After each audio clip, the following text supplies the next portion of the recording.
আমি এম রশিদুজ্জামান মিল্লাত সশ্রদ্ধ চিত্তে শপথ বা দৃঢ়ভাবে ঘোষণা করিতেছি যে সশ্রদ্ধ চিত্তে শপথ বা দৃঢ়ভাবে ঘোষণা করিতেছি যে আমি আইন অনুযায়ী সরকারের মন্ত্রী পদের কর্তব্য বিশ্বস্ততার সহিত পালন করিব। আমি বাংলাদেশের প্রতি অকৃত্রিম বিশ্বাস ও আনুগত্য পোষণ করিব। আমি সংবিধানের রক্ষণ সমর্থন ও নিরাপত্তা বিধান করিব। এবং আমি ভীতি বা অনুগ্রহ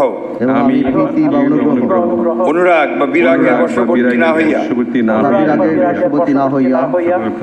সকলের প্রতি আইন অনুযায়ী যথাবিহিত আচরণ করিব। এবার নবযুক্ত মাননীয় মন্ত্রীগণকে গোপনতা শপথ পাঠ পরিচালনা করার জন্য মহামান্য রাষ্ট্রপতিকে বিনীত অনুরোধ জানাচ্ছি। আমি সশ্রদ্ধ চিত্তে শপথ বা দৃঢ়ভাবে ঘোষণা করিতেছি সরকারের মন্ত্রী রূপে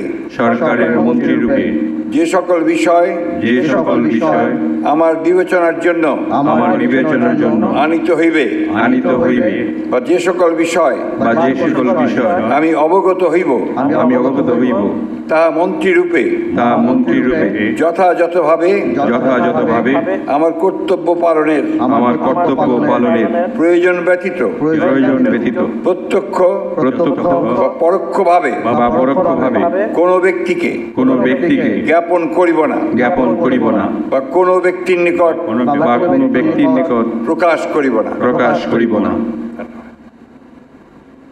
এখন মাননীয় মন্ত্রীগণকে তাদের পদের শপথ ও গোপনীয়তার শপথপত্রে স্বাক্ষর করার জন্য এবং স্বাক্ষর শেষে নির্ধারিত আসন গ্রহণ করার জন্য বিনীত অনুরোধ জানাচ্ছি।